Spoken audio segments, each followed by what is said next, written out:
The first time I drove Tessa Whitaker home, I had one hand on her steering wheel, her left shoe in my cup holder, and her fingers wrapped around my forearm like she was trying very hard not to admit she needed me. I thought that would be the memorable part. I was wrong. The memorable part happened 26 minutes later when her father opened the front door, looked me up and down like I was a long-awaited package, and shook my hand with both of his. "So, you're him," he said. Finally. Behind me, Tessa whispered, "Oh my God, Dad." And that was the exact moment I realized my quiet little office crush had apparently been less quiet than I thought. My name is Owen Bell. I was 30 years old, and at the time I worked as a project coordinator for a small architecture firm in Portland, Maine. Nothing glamorous. Mostly budgets, permits, client emails, and convincing creative people that deadlines were not a government conspiracy. Tessa was one of our interior designers. She had this way of walking into a conference room with a roll of fabric samples under one arm and making the rest of us look like we'd dressed in the dark during a power outage. She was 28, sharp, funny, and so good at reading a room that I sometimes wondered if she could hear thoughts, which was inconvenient because a lot of mine were about her. I had rules about that. After a broken engagement 2 years earlier, one that ended with my ex telling me I was safe but not exciting, I became the kind of man who paid his rent on time, bought sensible shoes, and kept his heart in a locked drawer like an expensive bottle of whiskey I didn't trust myself to open.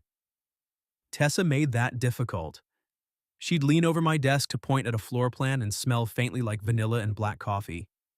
She'd steal the last cinnamon muffin from the break room, then leave half of it on my keyboard with a sticky note that said, "Don't say I never gave you anything." She remembered things people mentioned once. My mom's knee surgery, my old dog's name, the fact that I hated olives but liked olive oil, which she claimed was emotionally inconsistent. Still, we were coworkers, friendly, safe. At least that was the story I told myself until the Tuesday evening she twisted her ankle. It happened after a client presentation at the old Hartwell Hotel, a waterfront building our firm had been hired to renovate. The place had marble stairs, brass railings, and the kind of dramatic lobby that made you want to speak in a lower voice. The meeting had gone well. Tessa had saved it, actually. Our client, a man with a watch worth more than my car, had hated the original lounge concept. Tessa calmly opened her portfolio, spread out 3 alternate palettes, and said, "You don't want luxury, you want memory. There's a difference." The room went quiet. Then she walked him through a design that somehow made faded brick, navy velvet, and old ship lanterns sound like a love letter to Maine. I watched her do it and felt that familiar tug in my chest. Not pity, not protectiveness. Something warmer and more dangerous. Admiration. When we left, rain had turned the hotel steps slick. Tessa was still talking, half to me and half to herself, replaying the meeting. "I shouldn't have said the thing about memory," she said. "You absolutely should have." It sounded pretentious. It sounded expensive. Clients love expensive. She glanced over, smiling despite herself. "That's your professional opinion? My professional opinion is you could sell wallpaper to a lighthouse." She laughed, and because I was looking at her instead of the stairs, I saw the exact second her heel slipped. Her hand shot out. I caught her elbow, she caught my coat. For half a second, we were too close. Her shoulder against my chest, rain dotting her lashes, her breath quick and startled. "You okay?" I asked. She looked down, tried to put weight on her right foot, and immediately grabbed my sleeve harder. "Define okay. That bad? It's either a twisted ankle or my foot is being dramatic for attention." I crouched before she could argue, careful not to make a production of it. "Can you move your toes?" "Owen." "What? You are very serious right now? You're injured." "I'm embarrassed." "You can be both. Multitasking is one of your strengths." She gave me a look, but her mouth twitched. I helped her to a bench under the hotel awning. Rain blurred the harbor lights beyond the street. Cars hissed by on wet pavement. She sat with her injured foot extended, trying to look annoyed instead of in pain. "I can call a rideshare," she said. "You can, or I can drive you." Her eyes lifted to mine.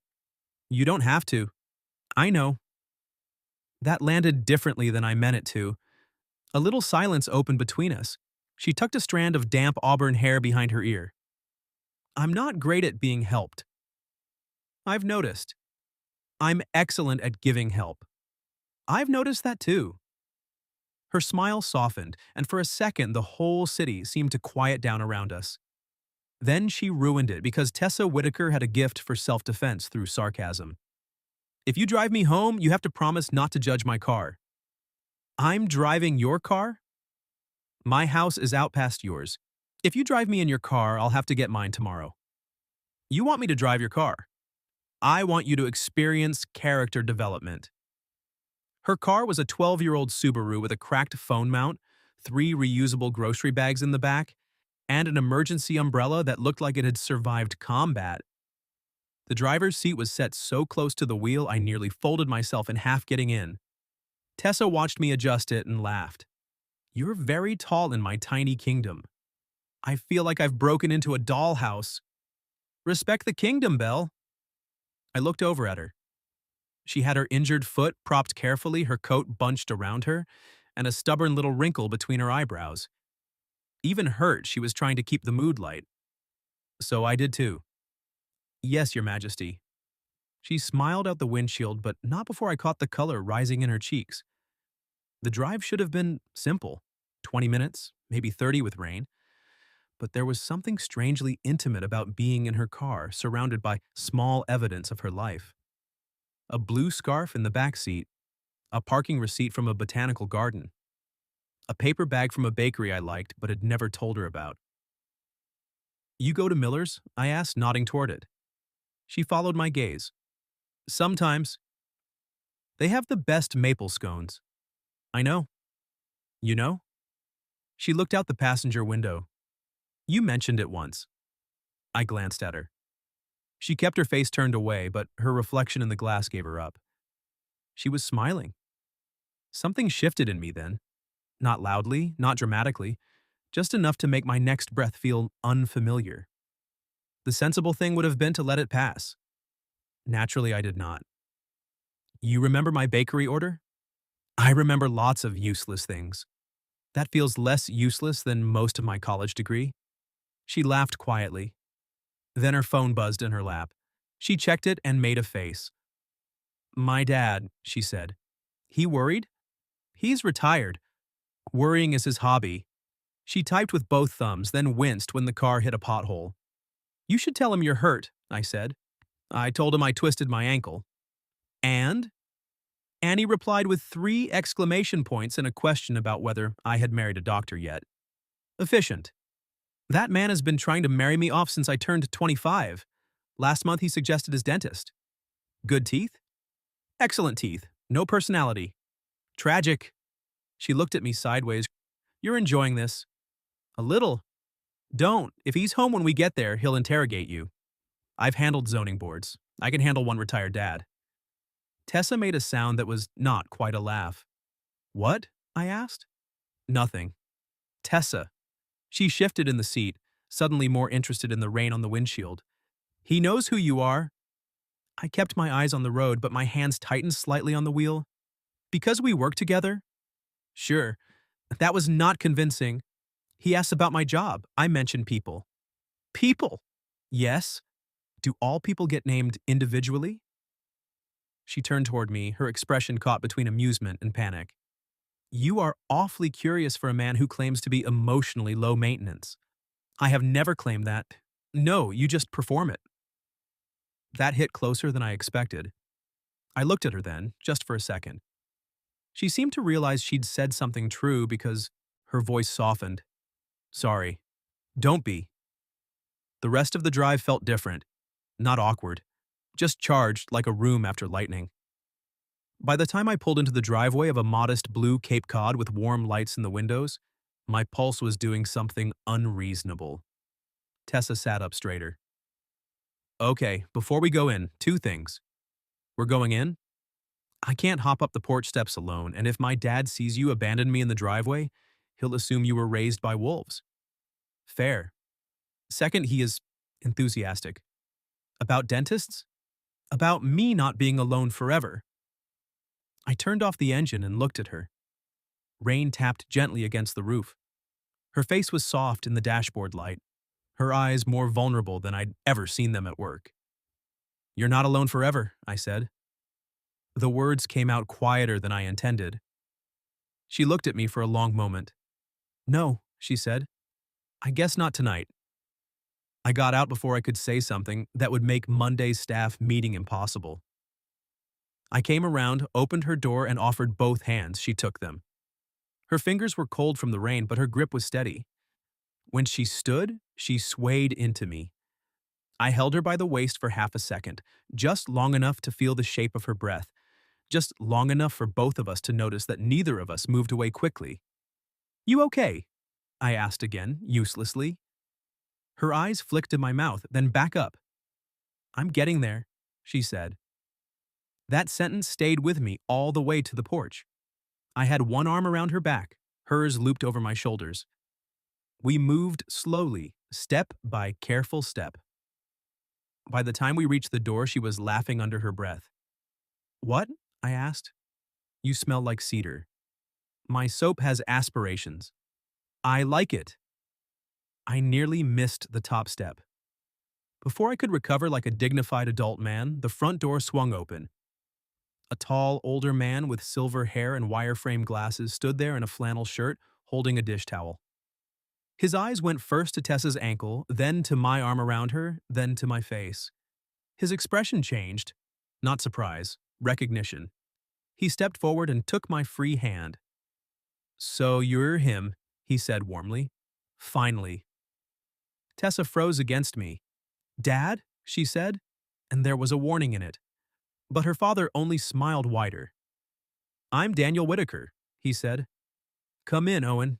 Dinner's still warm." Tessa closed her eyes like a woman praying for immediate evacuation. "Dinner?" I repeated. Daniel glanced at his daughter, then back at me.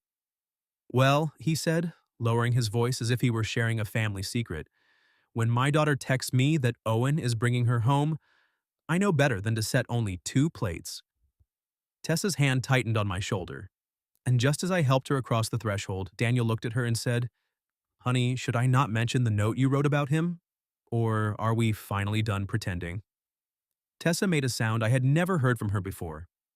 At work, I'd seen her charm impossible clients, correct contractors twice her size, and once talk our office printer through a paper jam like it was a skittish horse.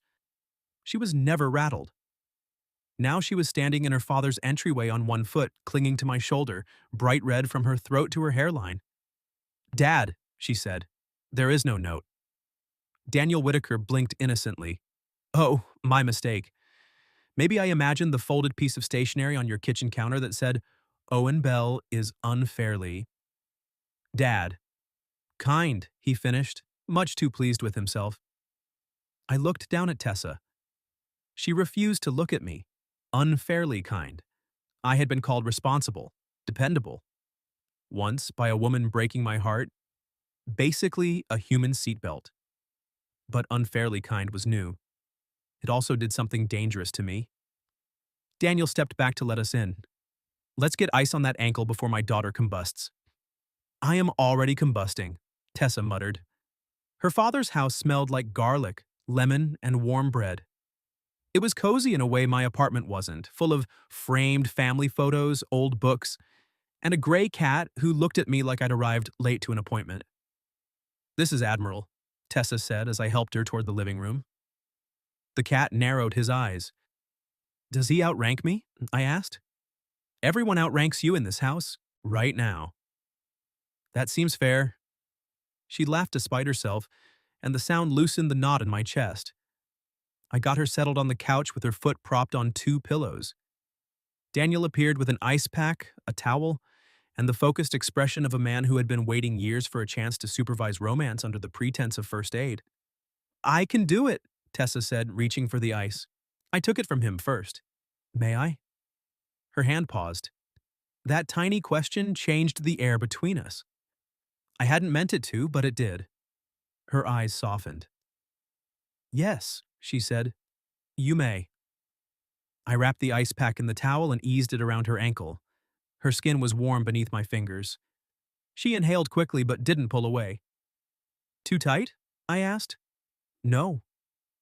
Too cold? It's ice, Owen. I'm being thorough. You're being sweet. The words slipped out before she could catch them. Daniel coughed into his fist in the doorway. I'll check the chicken. Dad, please go check the chicken in another state. He disappeared, laughing. For a moment, it was just us in the living room with the rain ticking softly against the windows. I sat on the edge of the coffee table, still holding the wrapped ice pack in place. Tessa watched my hands.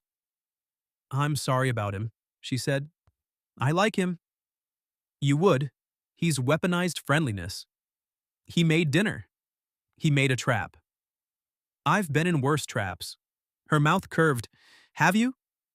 Once got stuck in an elevator with a structural engineer and a man-eating tuna salad. That's not a trap. That's a war crime. I smiled. She smiled back. Then, quieter, she said, I really am sorry about the note. You don't have to be. I didn't mean for you to know I'd written anything. What else did it say? Her eyes shot to mine. Absolutely not. So, there was more. No, Tessa. It was a private thought. About me. Yes, she said, and the honesty of it landed between us like a match. I should have backed off. Work, boundaries, Monday meetings, all the sensible reasons lined up in my head like nervous accountants. Instead, I set the ice pack gently in her hand so she could hold it. Then I said, I've had private thoughts about you too. She went still. From the kitchen came the clink of a pan. The cat jumped onto the armchair and pretended not to listen.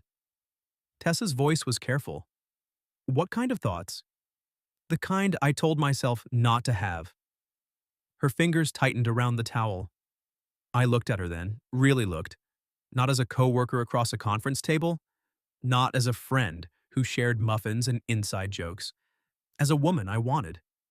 Her lips parted slightly. Owen, she said, barely above a whisper. I know. I let out a short breath. I know the reasons this is complicated. Do you? We work together. That's one. I'm bad at pretending I don't care. That's another. I laughed softly, but she didn't. She was watching me with something open and searching. What's the third? I asked. She swallowed. I'm afraid I made you up. That stripped every clever answer right out of me. What do you mean? She looked toward the kitchen, then back at me. After my mom died, Dad and I got very good at saying we were fine. I got good at being useful, competent, the person who doesn't need too much. I knew that version of her. I saw it every day.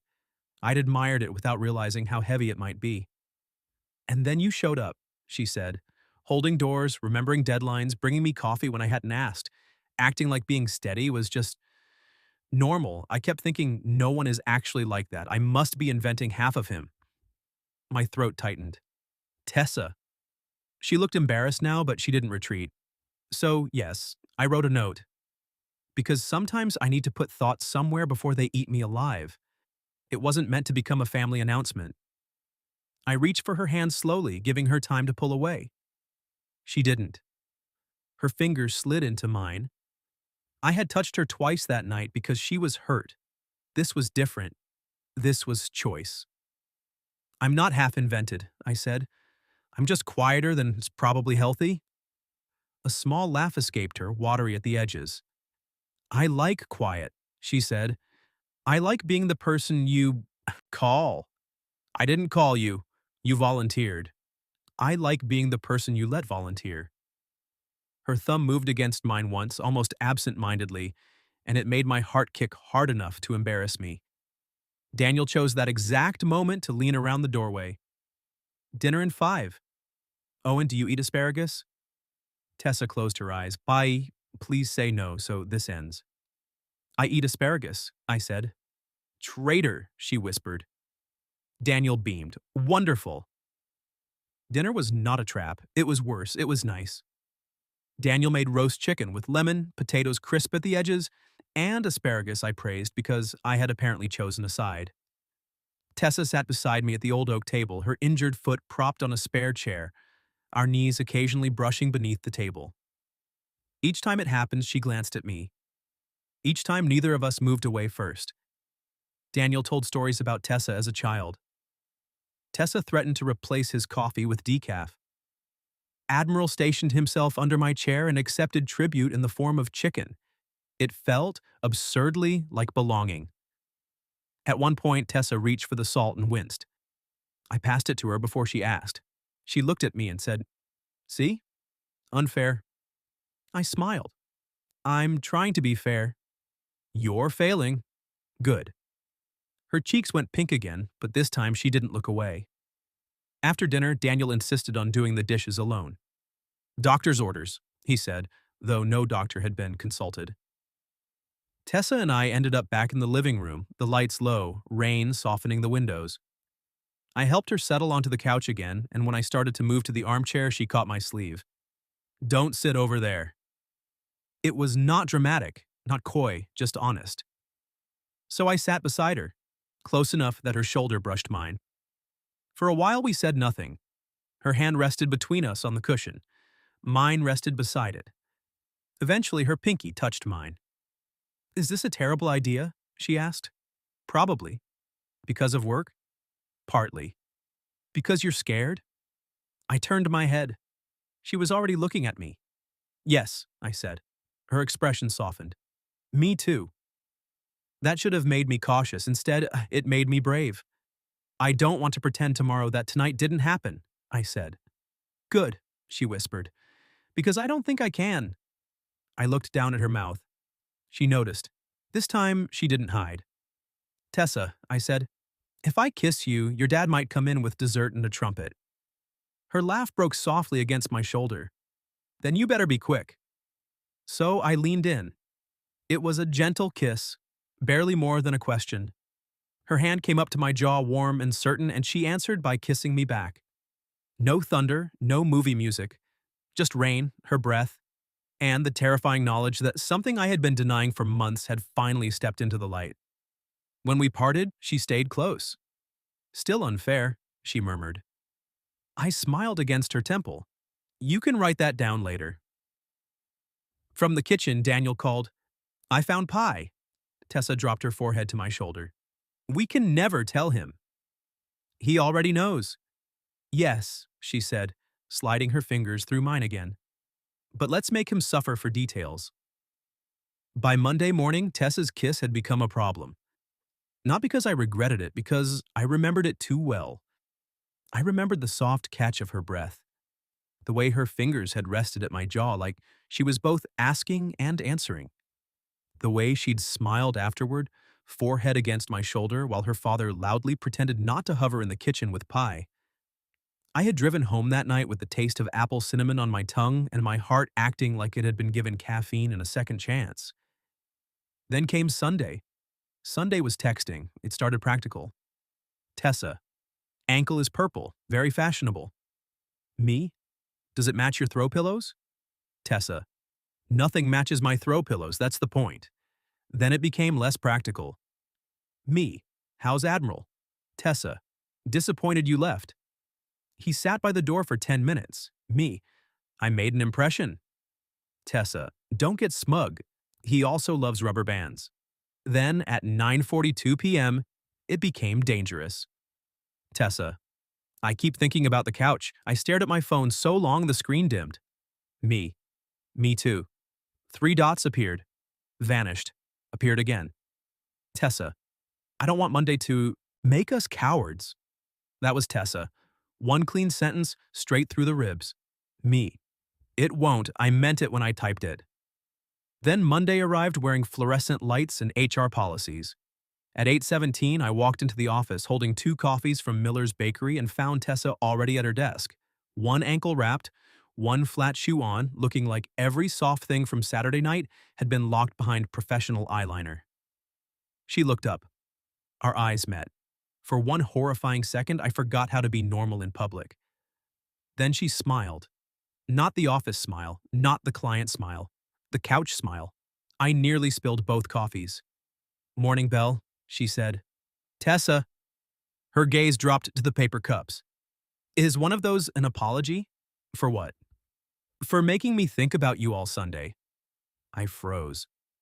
She took the cup from my hand and lifted one eyebrow. Relax, everyone's in the kitchen. I exhaled. You enjoy danger. I enjoy your face when you panic. I don't panic. You do internally, it's very organized. I laughed, and just like that, the fear loosened. I leaned a hip against her desk. How's the ankle? Better, still dramatic. Did you ice it? Yes. Elevate? Yes. Stay off it? She took a sip of coffee instead of answering. Tessa. I had laundry. You were supposed to rest. I was supposed to have clean underwear. That is a compelling counterargument. Her eyes sparkled over the lid of her cup. See, this is why I keep you around. Keep you around. I was still absorbing that when our senior architect Vivian swept past with a stack of folders. Owen, conference room in 10. Tessa, if you're mobile enough, the Hartwell revised boards need your blessing. Tessa straightened. I'm mobile enough. The moment Vivian disappeared, I said, You are not carrying boards. I can carry boards. You can carry one pencil in your coffee. Bossy. Accurate, she tilted her head. Careful, you're starting to sound invested. I looked at her across the small space between us. I am invested. The teasing left her face. For a beat, the office noise faded. The printer, the phone, someone laughing near the kitchenette. She held her coffee with both hands like she needed something to do. Okay, she said softly. I'm okay. Okay, I liked hearing that. I wanted to touch her. Her hand, her cheek, the strand of hair caught near her collar. Instead, because we were at work and I was trying not to become an HR training video, I picked up the foam core boards beside her desk. Conference room, I asked. Her smile returned, warmer now. Yes, please. The day became a careful dance. Not sneaking, not exactly. More like learning a new language in a place where everyone else still spoke the old one. I carried sample boxes, and she pretended to be annoyed. She corrected a measurement on my permit schedule, and I pretended not to like the way she leaned over my shoulder. We spent 20 minutes in the materials library arguing about brass finishes while standing close enough that her sleeve brushed my arm every time she moved. Antique brass, she said. Satin brass. Antique has depth. Satin has restraint. She looked at me. Do you always value restraint? Historically, yes. And currently? That depends. On? I lowered my voice. Whether you keep standing that close. Her lips parted. The library door opened. We sprang apart like guilty teenagers. It was only Lucas from accounting, looking for packing tape. He glanced between us. You two okay? Brass dispute, Tessa said. Very serious, I added. Lucas backed out slowly. Architecture is weird. When he was gone, Tessa pressed a hand over her mouth, trying not to laugh. I leaned against the sample shelves, helpless. This is your fault, I said. My fault? You're the one weaponizing your voice. I have a voice? Don't be humble, it doesn't suit you. Noted. Her laughter faded into something softer. I like this. Hiding in the materials library?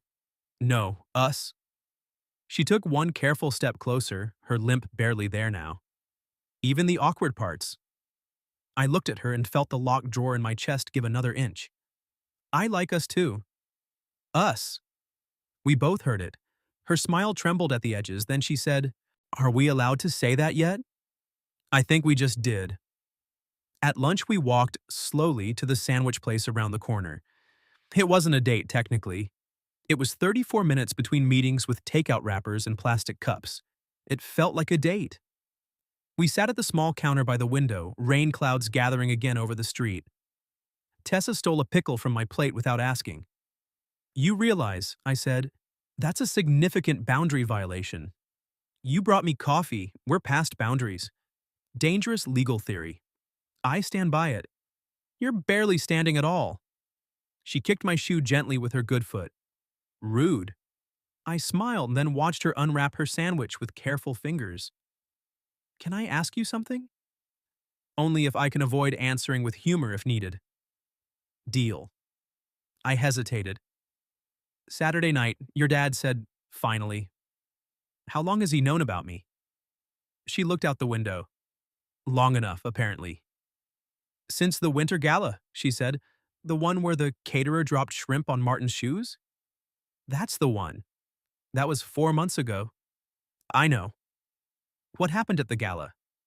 She turned back to me, a little shy now. You gave me your coat. It was cold. You gave me your coat, then spent 40 minutes pretending you weren't cold because I said I liked the lining. I remembered that night. Her bare shoulders, my coat around them, me lying through my teeth while freezing beside a decorative ice sculpture. I was fine, I said. You were blue. Blue-ish. She laughed, then sobered. When I got home, Dad asked why I was smiling. I told him about you. Just the coat? At first. And then? Her eyes met mine. Then I kept telling him things. My heart did that unreasonable thing again. What things? That you remember everyone's coffee order. That you talk to interns like they matter. That you once stayed late fixing a mistake that wasn't yours because you didn't want Jasmine to get blamed. I looked down. Owen. I forced myself to look back up. She was studying me. Do compliments make you want to leave your body? Yes. Good to know. It's not that I don't appreciate them. I know. Her voice gentled. You just don't believe them quickly. That was too true for a lunch counter. I folded my napkin once. My ex used to say I was reliable like it was a defect. Tessa's expression changed, sharpening with quiet anger on my behalf. That was cruel. She wasn't trying to be. Cruelty doesn't always need a plan.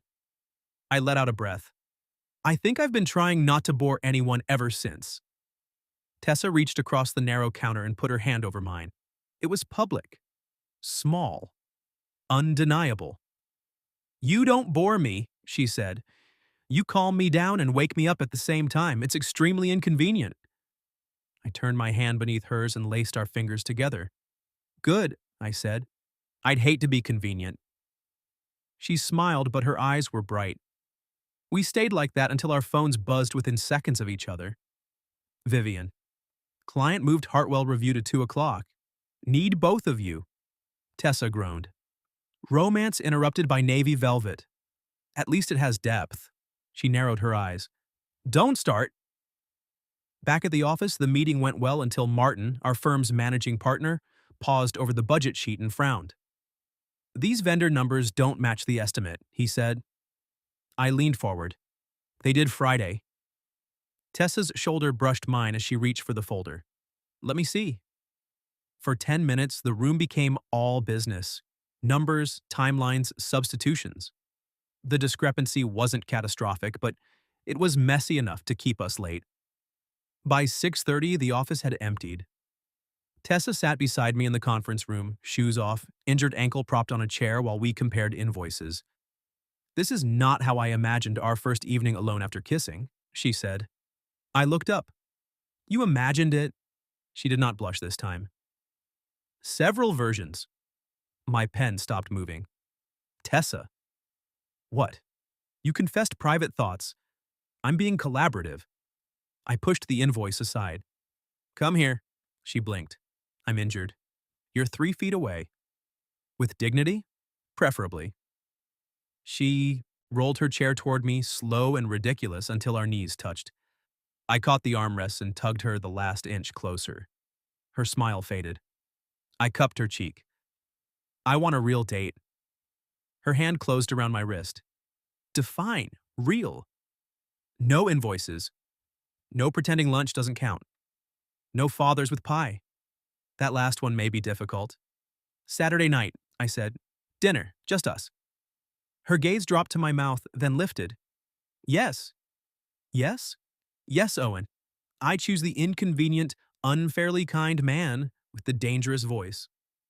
I kissed her then, in the blue shadow of the conference room, with spreadsheets between us and her fingers sliding into my hair. This kiss was not a question. When we broke apart, she rested her forehead against mine. We should finish the invoices. We should. Neither of us moved. Then her phone lit up on the table. A text from Daniel appeared. Daniel. If Owen is working late too, remind him leftovers exist. Tessa groaned. I smiled. He ships us. He captains the ship. I picked up my pen, still grinning. And under the table, where no policy could see, Tessa slid her hand into mine. By Saturday afternoon, I had changed shirts 3 times and learned something unsettling about myself. I was 30 years old, employed, reasonably functional, and completely undone by the phrase real date. The first shirt looked too office. The second looked like I was trying to convince someone I owned a boat. The third was dark green, which my sister claimed made me look less emotionally refrigerated. So I went with that. At 6:15, I parked outside Tessa's blue Cape Cod holding a small bouquet of tulips and feeling like I had somehow skipped backward to 17. Daniel opened the door before I knocked. He looked at the tulips, then at me, then over his shoulder. "Tessa," he called. "He brought flowers. You owe me $5. From somewhere inside, Tessa yelled, "I said he might bring flowers. You said he'd be too practical." "I said he'd bring something practical and romantic, like a tire gauge with a ribbon." Daniel nodded at me solemnly. "I would have respected that." "I considered jumper cables," I said. His grin widened. "Come in, son." Son. The word hit me square in the chest. I stepped inside, and then Tessa appeared at the top of the short hallway, and every clever thing in my head fell over.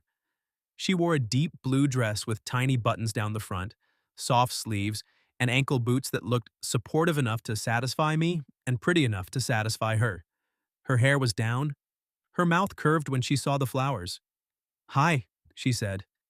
It was ridiculous that one word could make me forget my own name. "Hi." Daniel looked between us and sighed happily. "I'll get a vase." "Dad," Tessa said, warning. "What?" Flowers need water. Romance needs witnesses." "It absolutely does not." He vanished toward the kitchen. I held out the tulips. "These are not practical." "No," she said, taking them.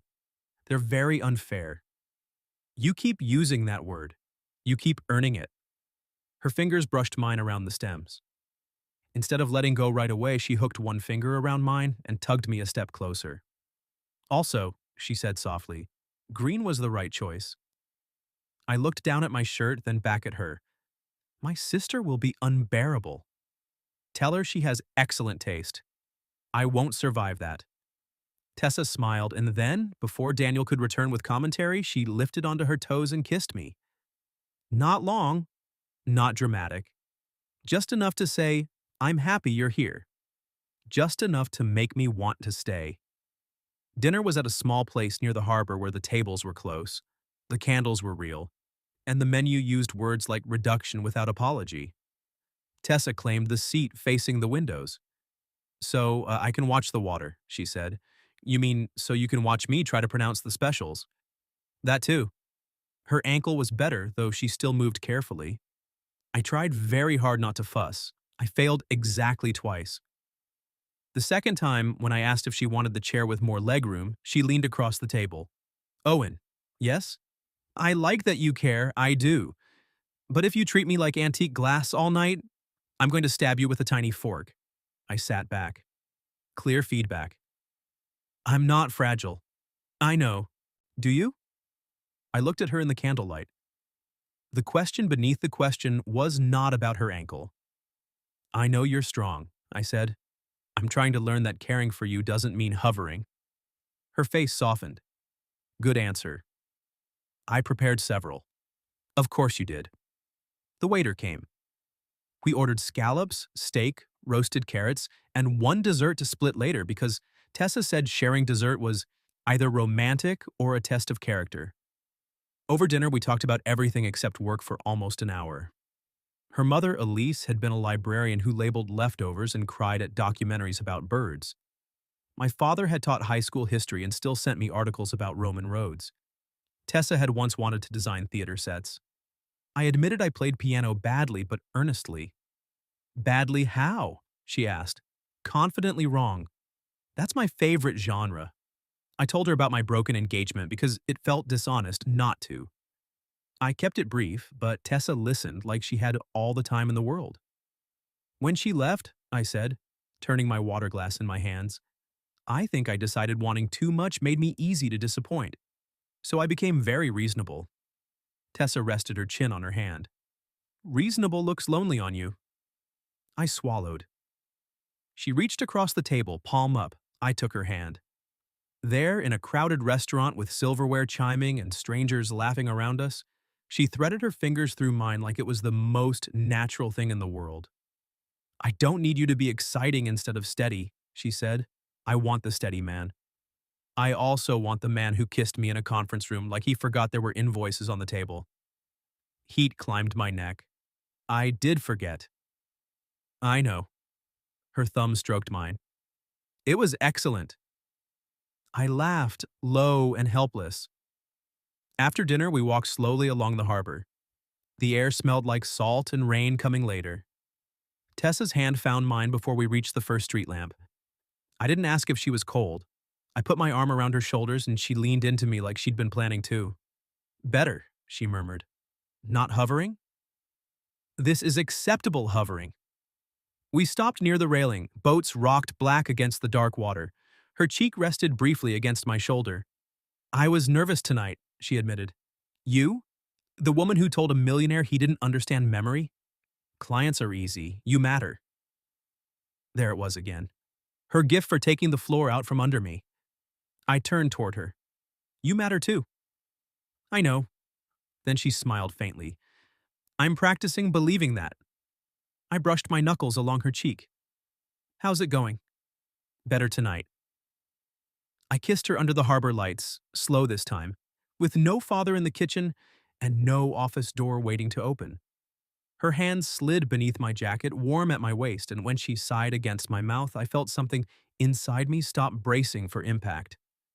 When we parted, she stayed close. So, she whispered, real date? Very real. Second date? Extremely real. She laughed and kissed me again. That should have been the whole night. It almost was. Then my phone buzzed. I ignored it. It buzzed again. Tessa leaned back. You can check. I don't want to. Healthy. Impractical, but healthy. I pulled it out. A message from Vivian. Vivian. Sorry to interrupt your weekend. Need both you and Tessa in early Monday. HR wants disclosure forms if there's a relationship. Martin noticed the late nights and is being Martin. My stomach sank. Tessa read my face. Work? I showed her. For a moment, the harbor felt colder. It's not a disaster, I said quickly. It's just paperwork. And gossip. Probably. And Martin acting like my design judgment is compromised because I kissed the schedule guy. Despite myself, I smiled. Schedule guy? You have many talents. Calendars are one. Tessa. She blew out a breath and looked toward the water. I don't want to become a problem you have to manage. You're not. At work, women become stories faster than men do. I had no easy answer, which meant I owed her an honest one. You're right, I said. So we handle it carefully. We disclose. We set boundaries. And if anyone implies your work is anything less than yours, we'll... She lifted an eyebrow. I stopped. Respectfully challenged the premise in a meeting-appropriate tone. That was almost romantic. I was going to say something less meeting-appropriate. I know. She squeezed my hand. I liked that part too. I stepped in front of her, so she had to look at me. Listen, I don't want this only if it's easy. Her eyes searched mine. I want Saturday nights, I said, and Monday mornings, and figuring out the awkward parts without letting them scare us into pretending. Her mouth softened. That sounded dangerously close to a speech. I can make it worse. Please do. I choose you, I said. Not because you twisted your ankle, not because your dad fed me pie, not because we're convenient. You. Complicated work forms and terrifying cat included. Her eyes turned bright, but her smile held.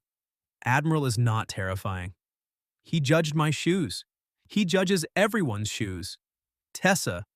She lifted our joined hands and kissed my knuckles. I choose you too, Owen Bell, even when you get noble and procedural. I laughed and she stepped into me, wrapping both arms around my waist. We stood there a long time, holding each other beside the dark water. Only after I drove her home did the next complication arrive. Daniel was on the porch with 2 mugs of tea, pretending he had not been waiting. Well? He asked. Tessa kissed my cheek before answering. He's still him. Daniel smiled at me over her head. Good. Then Tessa's phone rang. She glanced at the screen and went still. I saw only the name before she turned it slightly away. Graham, her ex. Her thumb hovered over decline, but her face had changed. Not longing, not fear exactly. Something unfinished. I waited. Tessa looked up at me, then took my hand again where her father could see. I'm not answering, she said. And she didn't. Graham called 3 more times that night. Tessa declined every one. Daniel, to his credit, did not ask questions. He only handed her tea, kissed her forehead, and disappeared inside with the wisdom of a man who knew when not to parent out loud. I stayed on the porch with her. The rain had stopped, leaving the steps glossy and dark. Tessa stood beside me in her blue dress, my jacket around her shoulders, her phone silent at last in her hand. You don't have to explain, I said. I know. She looked at me. But I want to. That mattered, more than if she'd never gotten the call at all. We sat on the porch swing, she tucked one leg beneath her, careful with her ankle, and I rested my arm along the back of the swing. Not touching her. Just there. She noticed. After a moment, she leaned into my side. Graham and I dated for almost 2 years, she said. It ended 8 months ago. He wasn't awful. Not in some dramatic, villainous way. He just made everything feel negotiable, my time, my boundaries, my work. If I was upset, I had to present evidence. I was quiet. He called last month, she continued. Then again last week. I didn't answer either time. Tonight just felt badly timed. She laughed once. Aggressively timed. Do you want to call him back? No. She turned her face toward me, and I need you to believe that without me having to prove it. There was the bruise he'd left. Not heartbreak exactly. The exhaustion of being cross-examined. So I did the only thing worth doing. I believe you. Her shoulders lowered as if she'd been carrying a bag she finally set down. That easy, she whispered. That easy? She stared at me for a long second, then put her hand over my heart. You make me feel like I don't have to argue my way into being trusted. I covered her hand with mine. You don't. She kissed me then, right there on the porch swing, soft and sure and a little sad around the edges. I kissed her back with everything I didn't know how to say yet, that I wanted to be different from the people who had made her feel like love was a courtroom, that I wanted to learn her without trying to own her, that choosing her meant trusting her choices too. When she pulled away, she smiled faintly. My dad is absolutely watching through the blinds. Which window? Kitchen. I glanced over, a curtain twitched. Subtle, I said. He thinks he is. On Monday morning, we walked into the office together, not hand in hand. We weren't reckless, but not apart either. HR gave us disclosure forms in a beige folder that looked designed to drain romance from the human soul. We filled them out honestly. We confirmed I didn't supervise Tessa, she didn't report to me, and neither of us would participate in reviews affecting the other's compensation. Martin stood in the doorway afterward wearing his managing partner face. I trust this won't affect the Hartwell project, he said. Tessa smiled with all her teeth. My ability to select velvet remains intact. I coughed into my coffee. Martin looked at me. Owen. The schedule is also unaffected by velvet, I said. Vivian, passing behind him, muttered, Shame. It might improve morale. That could have been the end of it. But gossip is a weather system in any office. It moved through the kitchen by noon. By 3, Lucas from accounting asked if this meant he should stop interrupting brass disputes. Yes, Tessa said. No, I said at the same time. She looked at me. You want him interrupting?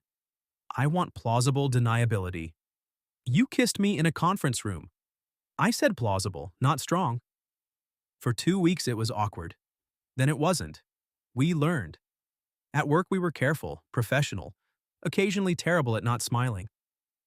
Outside work we became something neither of us had expected to find in our late 20s and early 30s. Easy but not shallow. Steady but not dull. Graham called once more. This time Tessa answered while I was in her kitchen helping Daniel argue with a stubborn jar of pickles. She stepped into the hall. Her voice stayed calm. No, I'm not available to talk through the past again, she said. I hope you're well. Please don't call me anymore. A pause, then firmer, because I said no. When she came back, her face was pale but clear. I didn't ask for details. I opened my arms. She walked straight into them. Daniel, holding the defeated pickle jar, sniffed loudly and said, I'm emotionally unavailable for the next 10 seconds. Tessa laughed against my chest. By the following spring, the Hartwell Hotel opened.